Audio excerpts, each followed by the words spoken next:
What's up, everybody? It's Damn It Boy. Why did I choose that name?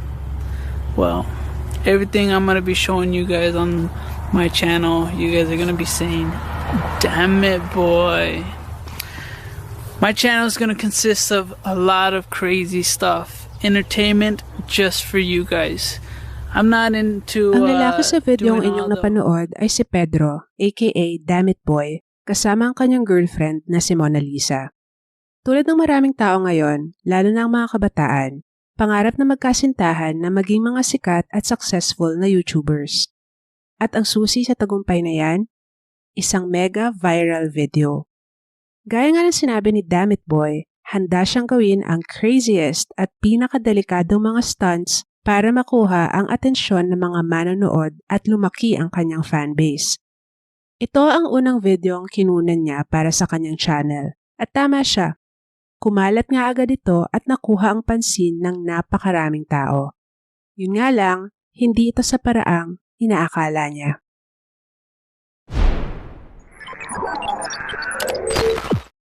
Para sa mga kapwa kong batang 90s, malamang naaalala niyo pa ang karaniwang sagot natin noon kapag tinatanong kung anong gusto nating maging paglaki natin. Doktor, seaman, nurse, teacher, abogado, piloto. Ngayon, dahil sa exposure sa social media, marami sa mga kabataan ang pinapangarap na maging sikat na YouTuber o influencer. Para sa iba, ito na ang kanilang goal simula pagkabata at handa silang gawin kahit ano para makamit ito. Bakit naman hindi? Kung kasikatan, koneksyon at kayamanan naman ang magiging kapalit. Yan nga ang tumatak sa isip ng 22-year-old na si Pedro Ruiz III at sinuportahan naman siya ng kanyang partner na si Mona Lisa Perez, 19 years old. In fact, si Mona Lisa ang naunang nagkaroon ng YouTube channel. Mostly family vlogs at prank videos kung saan makikita din si Pedro at ang kanilang anak. Ang dalawa ay childhood sweethearts. Nagsimula ang kanilang relasyon noong 2012, 14 years old pa lang si Mona Lisa at 17 naman si Pedro.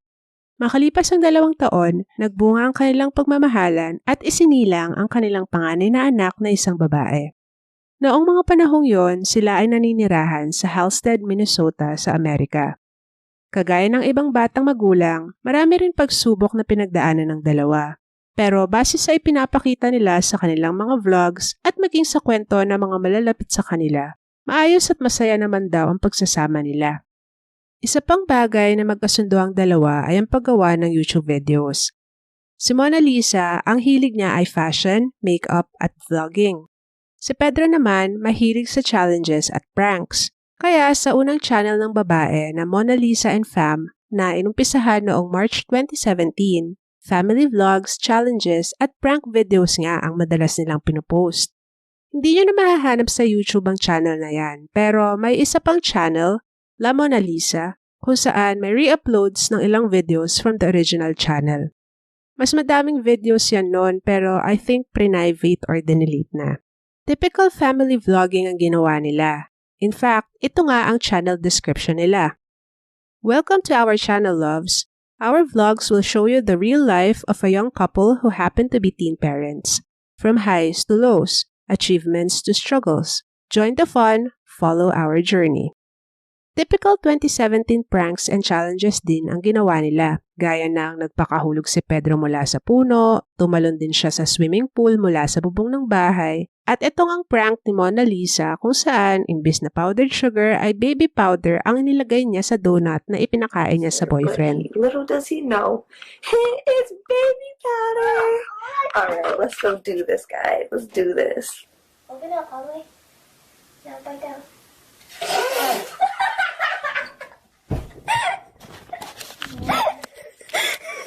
Are they good, baby? I love you. Alright, until next time. Team Mom. Honestly, sa tindi ng kompetisyon sa YouTube, nahirapan silang mag-stand out. Pero hindi naman sila kaagad sumuko dahil matindi pa rin ang pagnanais nila na sumikat at magtagumpay. Makikita mo nga yan sa ilan nilang videos kung saan pinag-uusapan nila ang kanilang pangarap at kung ano ang kaya nilang gawin para maabot ito. Imagine when we have 300,000 subscribers. Yeah, I told them the bigger we get, I'll be throwing parties out. Because it's small town. I mean, why not? Comment down below whatever, and we'll do the Yeah. videos that you want us to. I'm crazy.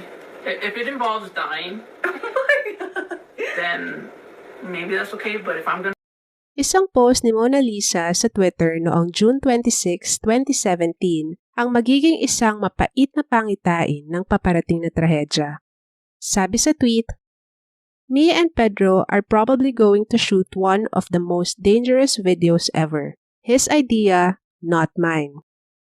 At noong hapon nga ng araw ding yon, sa bakuran ng kanilang bahay, sa harap ng kanilang 3 taong gulang na anak at nasa 30 pang taong nakikiusyoso, sinimulan nilang kunan ang videong makakapagbago sa buhay nila. Ang video nga ani ng inaasam nilang 300,000 subscribers at magpapasikat sa kanila. Sa videong inilabas ng mga otoridad, makikita ang pag-uusap na magkasintahang si Mona Lisa at Pedro bago nila gawin ang quote-unquote the most dangerous stunt. Noong mga panahon nga pa lang iyon ay 7 months pregnant ang babae sa kanilang pangalawang anak. Nasa mahigit 16 na minuto ang haba ng unedited at uncut video na ito. Kaya ipapakita ko lang sa inyo ang ilang mga importanteng parte. Ililink ko na lang sa description ang full video kung gusto ninyong panoorin. whole thing, I just love the adrenaline, the pumping, the near-death experiences every time I do something. With this being my first video, I hope I capture all my audience like that. I hope that with everything I do, you guys can just be hooked on everything I do and just watch until I fail. What? He did that? I can't believe he did that. How he is so crazy. Yes, I'm crazy, stupid. You guys, I've heard it all, but that doesn't faze me. I'm still gonna do it. Let me be the one to do the crazy stuff people don't imagine of doing. People don't think that could happen. I may fail, but if I fail, I want to die trying. We're all gonna die anyways. It's just a matter of how and when.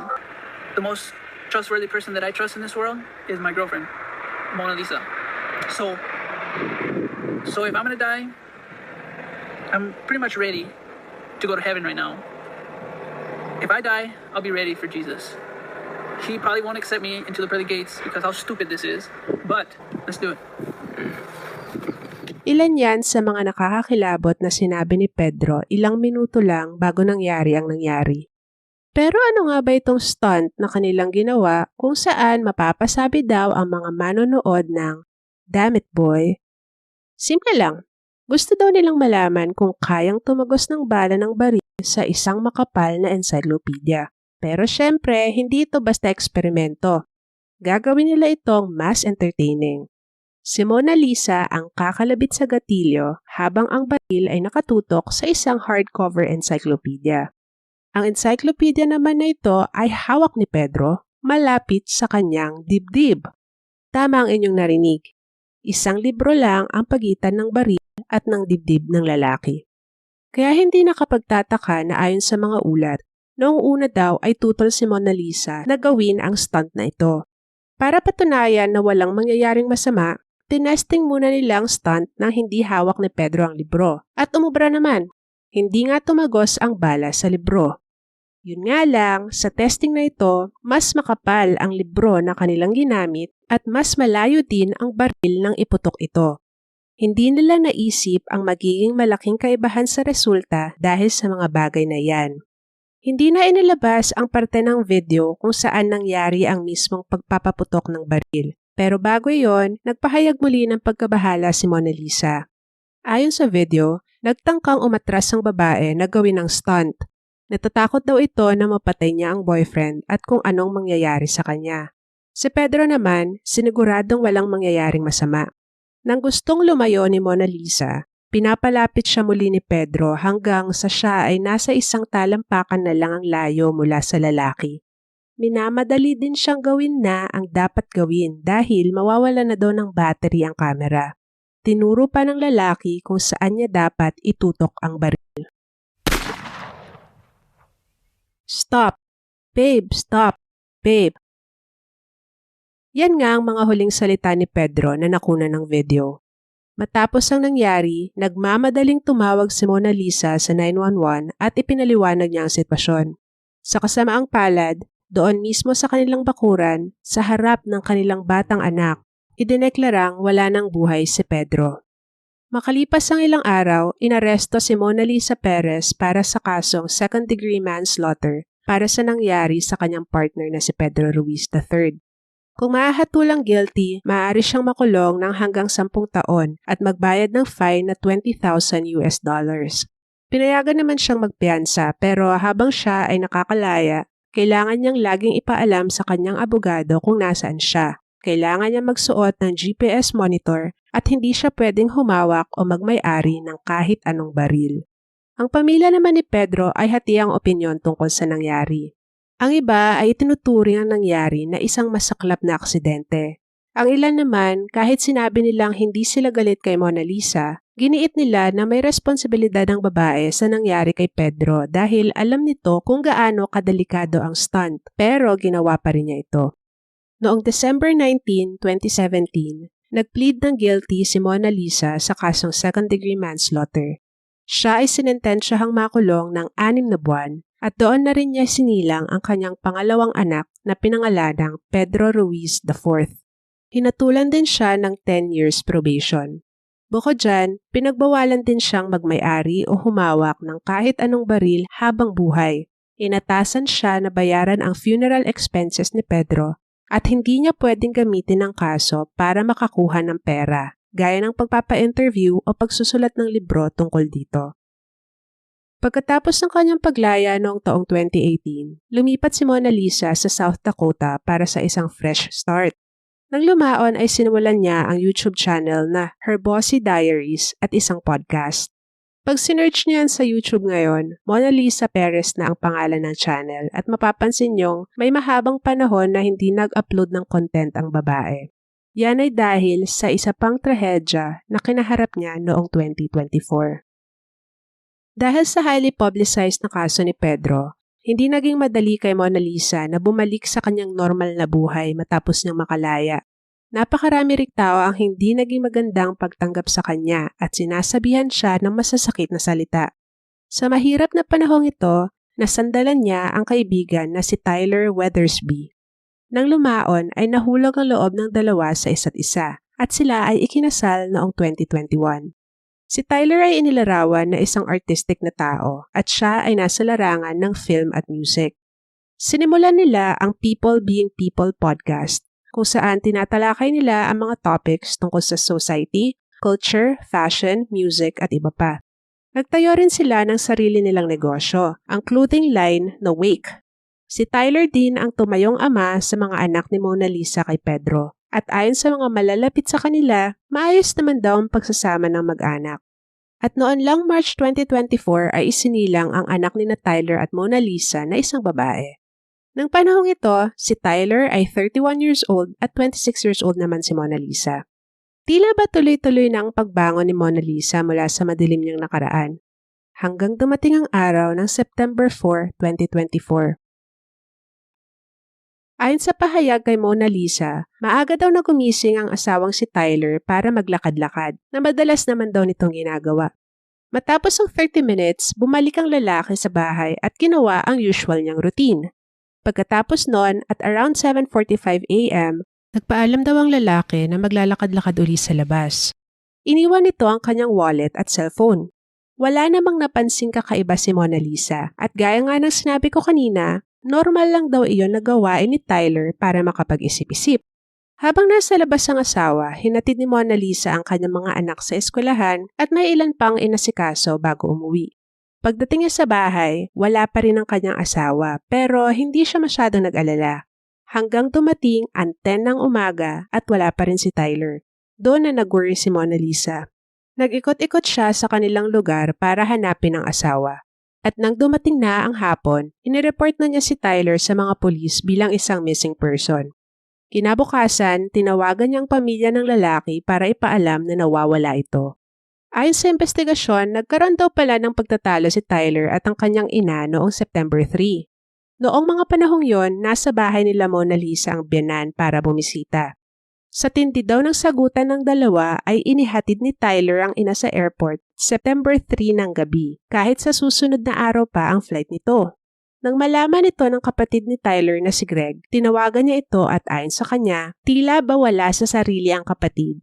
Parang ibang tao daw ang kausap niya. Pati raw ang pakikipagtalo ni Tyler sa kanyang ina ay hindi tugma sa ugali at personalidad ng kanyang kapatid.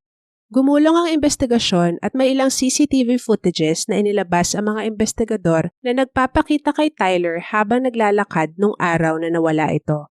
Unfortunately, until the making of this video, hindi pa rin natatagpuan si Tyler Weathersby. Sa ngayon ay active na ulit sa YouTube si Mona Lisa at kahit hindi ko pinanood, parang motivational content ang mga ina-upload niya lately. Napakasaklap nga ng mga pinagdaanan niya, lalo na at may 3 siyang anak na umaasa sa kanya. Pero kahit magkasunod na pagsubok ang naranasan niya at ilang taon na ang lumipas mula noong nawala ang kanyang pinakamamahal sa sarili niyang kamay para lang sa isang YouTube video, mukhang hindi pa rin sapat ang lahat ng yan para bitawan niya ang kanyang pangarap na online fame. Kung nagustuhan niyo ang videong ito, please like and share. And also, I would love to read your thoughts sa comment section. For more content like this, just hit subscribe and the notification bell para wala kayong mamiss. Thank you po for watching and ingat tayong lahat. Bye!